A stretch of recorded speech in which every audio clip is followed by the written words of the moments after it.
aka Pabro. And I'm Andre, also known as Medler. Alors, ce vilain Today dev is July 28th, and as usual, anything that happens after that won't be covered in this video. Now, in this dev update, we want to talk a bit about some things we've got coming over the next few patches. We also want to talk about a key feature we're working on for League's future. Oula. But first, Season 3. This season, we're going to be pulling characters and storylines from Noxus and Spirit Blossom together. Okay. LeBlanc, Inara, Otacon, and Xin Zhao will all be playing a vital role as we continue. And we're super excited to return to China this year, where we'll be celebrating 15 years of Worlds. We'll also be returning to the base Summoner's Rift map. We've been enjoying seeing all of your reactions to the new maps. And if you're a new map lover, don't worry, we've also still got more in store for the future. For now though, let's talk about some of the things you'll see in game real soon. Okay, we need to talk about Xin Zhao. Many of you have been wondering why he's been a part of Spirit Blossom without actually having his new looks reflected in game. And that's a great question. Great question. Xin is one of the most popular jungle champions, and he's also just celebrated his 15th birthday. And while he's gotten some updates to his gameplay over the years, his appearance and animations remain stuck in the past. Now, a lot of older champions are in need of visual updates, and we're working through the roster to update them, while also slotting them into seasons that make sense. So, we wanted to give Xin Zhao a visual update, similar to what we did with LeBlanc earlier this year.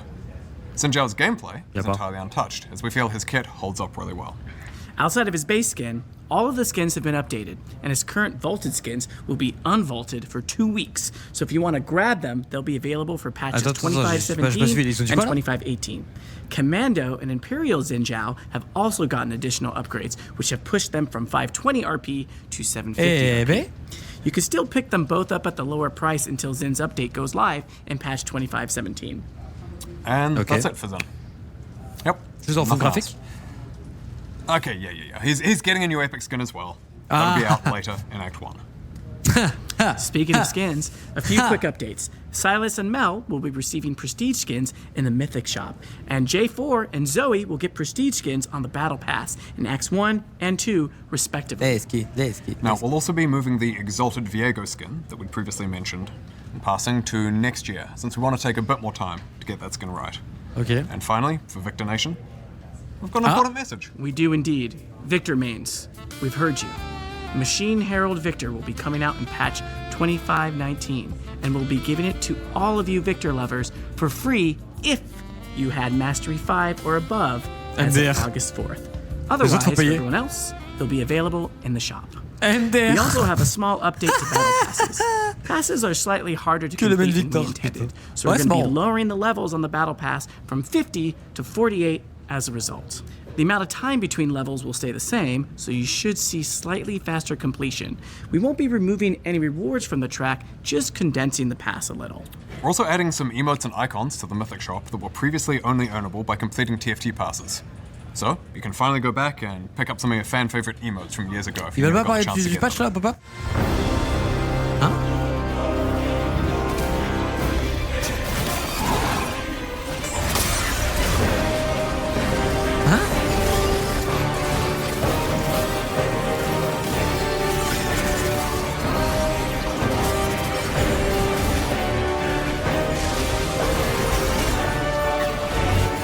C'est quoi cette merde?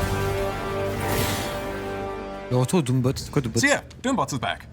J'ai joué à ça, Last year, when we released our updated bot AI, we mentioned that this could have other applications that utilize bots. And we, of course, saw many of you ask, what would a certain PvE mode that use bots be like with this? Now, Doombots pits you and 4 other teammates against a somehow even seriously more evil Vhagar, who's armed with some of the meanest bots we've ever created. The goal? Survive and protect your Nexus. It's got new bots, a new boss, a new difficulty mode, and new curses and missions. Okay. We even made Blitzcrank bots hook, push minions out of the way, so enjoy that one. Now look, in the past, you've told us that Doombots wasn't hard enough, so we made something we're calling Trials of Doom, a unique challenge each patch with an obstacle that you need to overcome while fighting tougher bots, like what if curses stack up over the game, and what if all the bots had Vhagar's passive? Now, we know what you're wondering. Okay. With some of you, hey, will other older modes also get a return? And the answer right now is, maybe. We don't have any immediate plans to bring the other modes back from the past, but we're open to exploring it. In the meantime though, be on the lookout for some seriously doomed games against these high-powered AI. And if you're looking to learn more, we have a blog out today to cover more about this update to Doombots. So we have a key update that we want to talk about that we believe will help new players in particular. WASD controls. Hold on, Hold on. Huh? Is it WASD? Is it WASD? Attends. Is it WASD? Is it what's up? I don't know, chat. Let us know. But for now, what are you gonna call it? It's WASD. WASD, all right, he said it. Anyway, we found that a lot of new or returning players struggle a lot with League's controls early on. Click to move just isn't the sort of control scheme they're used to, and it puts a lot of people off, including many that we believe would otherwise really love the game. So we're introducing WASD as an alternate control scheme to help get new players to the fun parts of League faster and with less friction. We're gonna hand things over to the members of the WASD team Attends, mais to est-ce talk que- more est-ce que about tu- how attends, and when you can get your hands on les it nouveaux and joueurs, what you mais can nous, là. expect. Hey gamers, I'm Dashi Jador, the producer for WASD. And I'm Dean, the designer for WASD. We've been working on WASD for a while now, and we want to get it in your hands to test. Ultimately, our goal with WASD is to make playing League more intuitive for first-time players or those returning, without changing what makes League, League. Okay. That said, we're longtime League players ourselves and have been using point and click for years. So we've been working hard to ensure that both control schemes feel great across all ranks, champions, and modes. Oula. In order to make sure that's true, we've been gathering tons of feedback from our internal playtest team, from brand new players, and from pro players at MSI. Ah ouais? And now we're ready to get even more feedback from all of you. WASD is going to come to PVE in the next few patches, and it'll stay there for an extended run. We're taking a slower than usual rollout where we'll start on PVE, we'll move to unranked queues, and eventually into ranked. Our goal is to make sure we have the time to gather feedback and act on it Ça before dépend full release. tellement de comment ils le font. We're rolling Ouais, it ça out this dépend way. parce que si c'est l'un, je pense que si c'est l'un ou l'autre à 100% souris c'est mieux. Mais si tu peux WASD là comme ils disent plus souris, je pense que c'est fort. Vous voyez ce que je veux dire? Si tu peux choisir un peu. Because we want to make sure that we can catch any bugs, unintended En fonction interactions, des and to timings. ensure that your ranked games aren't disrupted by someone WASD-ing into walls. We've discovered and resolved a lot of edge case scenarios while in development, so we're hopeful we got rid of the most atrocious bugs. One of the earliest bugs led to a few playtests where Nunu could do this sick 180 instantly while snowballing, and that unlocked a new fear for many of us. Now, let's talk about balance. Our goal is to make sure WASD is an awesome way to play League for the players who want it, but no one should feel forced to switch control schemes just to stay competitive. One thing we'll be keeping a close eye on is how WASD affects balance between moving and attacking, especially at high attack speeds. With point and click, kiting or chasing someone down while attacking takes serious precision, and WASD controls can make this a lot easier. This is something on everyone's minds, so we're going into PVE very aware of it, and we'll be ready to make adjustments if we need to. Ils vont nerf Beyond là, c'est WASD le bordel. movement and improving the way the champion feels while in WASD, we feel there should be a few other things that can be improved for both control schemes. So we're making some updates to those spaces, like key binding and camera. For key bindings, we're exploring a lot more finite controls for players to be able to set whatever they want. For example, we'll let you bind the left click on your mouse without having to edit your system files for the first time in League's history. We're also adding a new version of locked camera called Dynamic Locked Camera. It extends your view towards your mouse, and our hope is to get the simplicity of locked camera, but with some flexibility to see more of the action when you need to. Both of these updates are going to be locked to WASD at first, and the only reason we want to do that is to make sure all WASD-related features are in a great state before we roll them out to everybody. While WASD is on PVE, we'll be consistently shipping improvements and tweaks based on your feedback. We're still in an experimental state, so you'll likely see changes patch to patch. Okay. And that's why we really need your feedback. So when WASD launches in a couple of patches, go to the PVE, try every champion, find the weirdest bugs, and tell us all about it. Seriously, some of you are some of the most creative and wildiest players out there, and we need you. So grab a friend, get to the PVE, and WASD your way down the rift. Make sure to give us feedback and help us make a fun control scheme for new players. Okay. That's it from us. If you want to learn more, you can check out the blog. It's out now. We're also working on some smaller stuff aimed at helping new players get into League too. You know, there are some things in League that we believe are unnecessarily hard to track or just a bit of a chore that contribute to League being a hard game to learn. So we're going to be adding jungle timers to all camps, as well as making it easier to track summoner spell usage in the death recap Oula. screen. We've also got some additional changes planned in this sort of vein coming later in the year, and more on those in a future dev update. Hey all, I'm Riot Froxon. And I'm just a capybara. We're here to talk more about the ongoing work we've been doing to reduce game ruining behavior. Ah! Earlier this year, we began issuing LP refunds for when we detected cheaters in your League games. While also banning them, of course. After that, we started rolling out improvements to our griefing and inting detection Allez, to make sure chopez-les these tous. sorts of people don't end up in your games.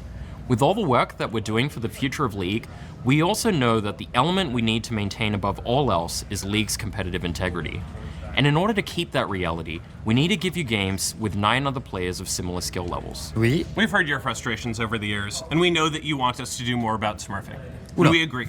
It sucks, and it makes your games worse. So starting in patch 2518, we're going to be taking additional action against accounts that use the 2 most common smurfing behaviors we see, boosting and hitchhiking. Simply Hitchhiking? put, boosting is when someone else plays on your account to climb to a higher rank, and hitchhiking is when a higher skilled player duos on a fraudulent, usually purchased account with a lower skilled player to artificially increase their rank. We'll be taking action on Oula. Oula. Oula. Il peut y avoir des mecs qui peuvent se faire snipe de nulle part. Oula la la la la. Oula la la la la la. Oula. both accounts in these situations, both the booster and the boostee. One of the reasons we're doing more now is because Vanguard has given us the increased capability and accuracy we need to determine if accounts are being shared or sold, which is what enables most smurfing. Back Ah in ouais? 2513, we added a new rank manipulation report category, so you could let us know when you believe someone is boosting, hitchhiking, deranking, or whatever. Your reports were instrumental in helping us gather a bunch of data to improve our detection systems, and we'll be using a combination of our detection systems and reports Ooh la to la. punish these accounts. Oula la la la. You'll also get a feedback report, so you'll know when you've helped us find these accounts. And we're going to be doubling down on banning accounts that are being bought, Ça, c'est sold, bien. or shared, Ça, c'est bien. regardless of whether or not they're used in ranked smurfing. C'est For those bien, of bien, you bien, who are bien, wondering bien. if this applies to your alts, if you're the only one who's ever played on your alt and you aren't engaging in ranked manipulation, you're fine. So if you've got another account that you created and leveled on your own to learn another role or play norms with lower skilled friends or whatever, don't worry. We're not coming after you. And if we ever do get it wrong, let us know by filing an appeal with our player support team. We are in the process of banning a bunch of accounts that were commercially botted and meant to be resold. Nice. We're going to go through and also ban a bunch of accounts that have been sold or shared that people use as part of a roster of alts to do various bad things. Another longer-term project we're working on that will also help reduce smurfing is TrueSkill 2, with its increased MMR detection accuracy. We started testing it in North America in March in normal SR and ARAM. We then fixed some issues and expanded testing to all unranked queues in Korea last month. Okay. We're seeing players placed correctly in about 5 games, which is 3 to 5 times faster than our current system.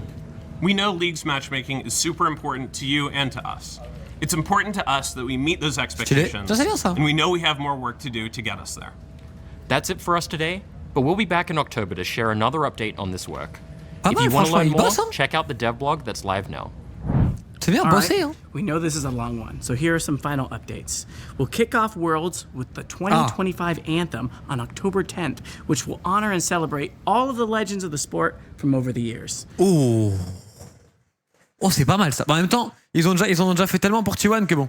Then, games will kick off in Beijing on Pas mal. October 14th with finals in Chengdu on November 9th. Now, we'd love your feedback Okay. on anything, of course, but we'd especially love to get all of your takes on WASD as soon as that hits PVE soon. We're working on a number of things we think are really important for the long-term future of League. WASD is the first one up and the one we're in a position to talk about right now. So please give us all your takes, and we'll talk about some other efforts in a little while. We've got some En fait, dev il blogs fait going plaisir, out celui-là. right now, so please check those out. And let En fait, c'est bien parce qu'il parle vraiment tout le temps du futur de League of Legends. Genre, plusieurs années de temps de maintenant, c'est rassurant / grave cool. Tu sais, tu sens qu'ils sont. Ils sont en full tryhard et tout, c'est bien. C'est bien, c'est bien, c'est bien. C'est bien. Par contre, le truc de WASD, ça fait peur, entre guillemets, mais ça peut vite partir en couille, ça, mais à voir. C'est logique. Non, mais tu sais, il y a des moments, j'ai l'impression qu'ils avaient un peu pas délaissé le jeu, mais tu sentais que. Si, un peu, tu vois. De moment, ils faisaient sortir Valorant et tout, etc. J'ai l'impression qu'ils faisaient moins de changements à LoL. Là, ça se voit, ils se creusent la tête pour faire des trucs cool. Et surtout, ils ont écouté pas le feedback des gens, et notamment la toxicité, et ça, c'est grave lourd.